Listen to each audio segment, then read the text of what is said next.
नमस्ते, अनुगीता चैनल में आप सभी का स्वागत है।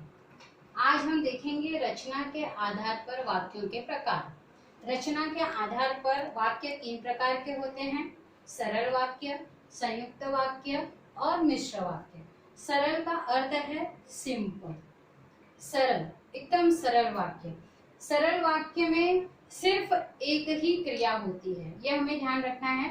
कर्ता कितने भी हों, परंतु क्रिया सिर्फ एक ही होगी। इसको याद रखने के लिए एक ही क्रिया, एक ही क्रिया यदि हम लिखते हैं तो हमें याद रहेगा कि ये जो सरल वाक्य है उसमें जो क्रिया है वो सिर्फ एक ही होती है। अब हम चलते हैं एग्जाम्पल की तरफ। यहाँ पर मैं कुछ एग्जाम्पल दूंगी जिससे आपको क्लियर हो जाएगा कि सरल वाक्य किस प्रकार से। यहाँ पर हमने लिखा राम जाता है।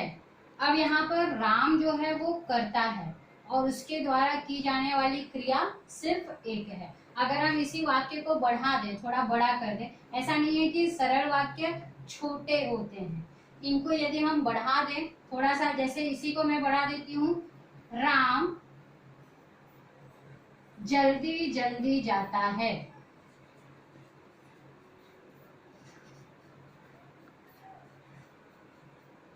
राम जल्दी जल्दी जाता है। यहाँ पर भी हम देखेंगे एक ही क्रिया है और एक ही करता है।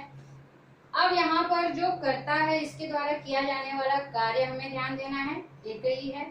और हमारे सरल वाक्य की यही परिभाषा है कि जिस ऐसे वाक्य जिसमें सिर्फ एक ही क्रिया हो वह सरल वाक्य। इसी को अगर हम और बढ़ा दें, राम जल्दी जल्दी टेढ़े मेढ़े रास्तों से जाता है, वाक्य बड़ा हो गया लेकिन उसमें क्रिया जो की जा रही है वह एक ही क्रिया है।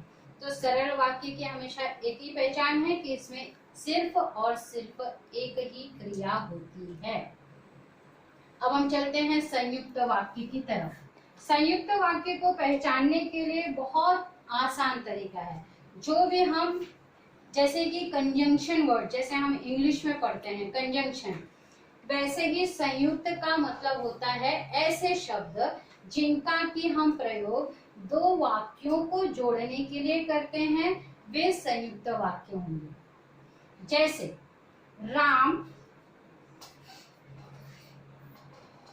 विद्यालय जाता है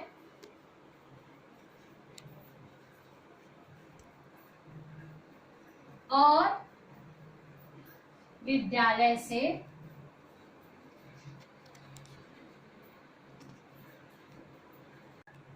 राम विद्यालय जाता है और विद्यालय से आता है। यहाँ पर हमने दो सरल वाक्यों को और से जोड़ने का प्रयत्न किया है, यानी कि ये कंजंक्शन वर्ड है हमारा, संयुक्त वाक्य, संयुक्त अक्षर है जो कि हमारे इस वाक्य को पूरा कर रहा है। तो हमें संयुक्त वाक्य में सिर्फ ये ध्यान देना है कि ऐसे शब्द जो कि समुच्चय बोधक अव्यय से लिए गए हैं उनका प्रयोग जिस वाक्य में होता है उसे हम संयुक्त वाक्य कहते हैं। अब समुच्चय बोधक अव्यय से क्या क्या लिए जा सकते हैं? तथा, और, परंतु, इस तरह के ये जो शब्द हैं ये सब हमें एक सरल वाक्य को दूसरे सरल वाक्य से जोड़ने का कार्य करते हैं।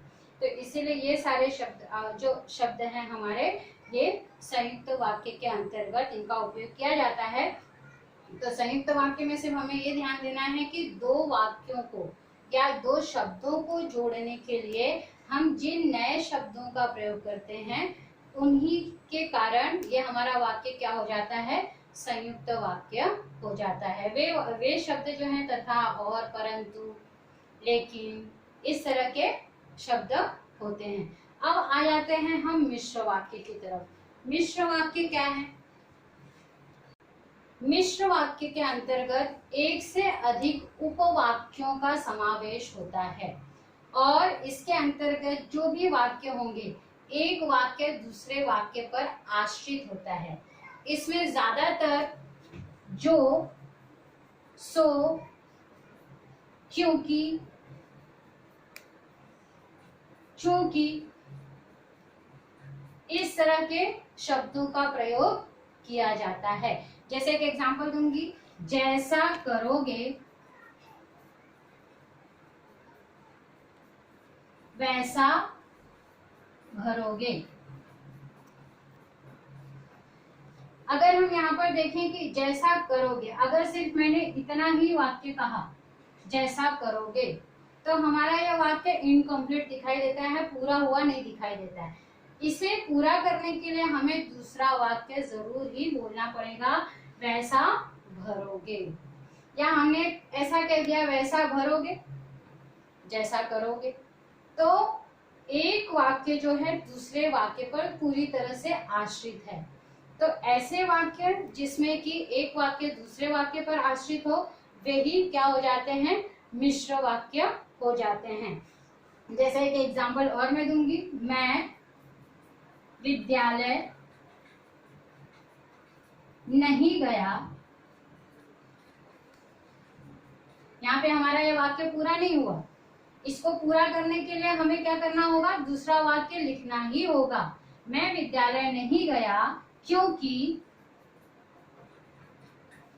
मुझे बुखार था।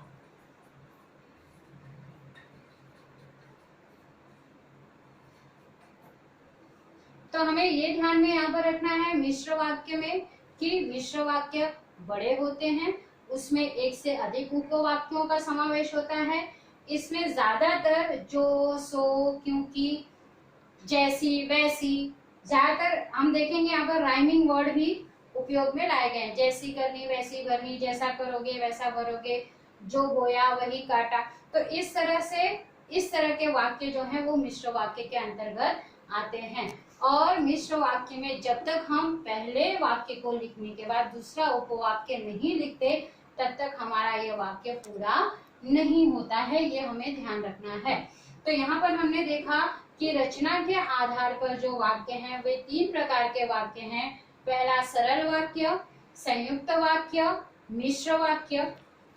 सरल वाक्य में हमें ये ध्यान देना है कि सरल वाक्य जो जिस भी वाक्य में सिर्फ एक ही क्रिया होगी, कर्ता अनेक हो सकते हैं लेकिन क्रिया सिर्फ एक ही होगी, तो कर्ता द्वारा किया जाने वाला कार्य सिर्फ एक ही होगा, तो वो वाक्य हो जाएंगे सरल वाक्य। संयुक्त वाक्य में समुच्चय बोधक अव्ययों का प्रयोग होगा, जिसको कि हम कंजंक्शन कहते हैं।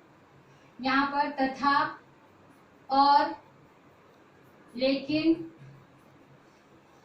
परंतु ऐसे अधिकतर शब्दों का प्रयोग किया जाता है 2 वाक्यों को जोड़ने के लिए। मिश्र वाक्य में एक वाक्य दूसरे वाक्य पर पूरी तरह से आश्रित होगा। जब तक हम दूसरा वाक्य नहीं लिखेंगे हमारा पहला वाक्य पूरा नहीं होगा, ये हमें ध्यान रखना है। तो इस तरह से सरल वाक्य, संयुक्त वाक्य और मिश्र वाक्य। मिश्र वाक्य में जो, सो, क्योंकि, चूंकि, इस तरह के ज्यादातर की वाले शब्दों का प्रयोग किया जाता है, वो ध्यान रखना है। जब आप सॉल्व करोगे, एग्जाम्पल इसके सॉल्व करोगे क्लास में, तब आपको अगर ये समझ में आया है तो आप अच्छी तरह से वाक्यों को पहचान पाओगे।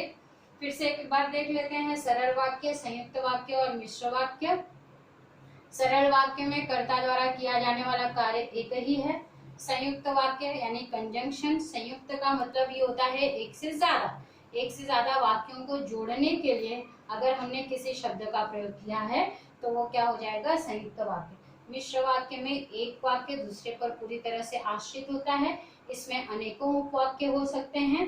इस तरह के वाक्यों को हम मिश्र वाक्य कहते हैं। मुझे ऐसा लगता है कि आपको ये वीडियो पसंद आएगा।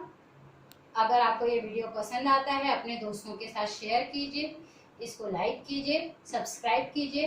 अगले वीडियो में फिर मिलेंगे, तब तक के लिए धन्यवाद।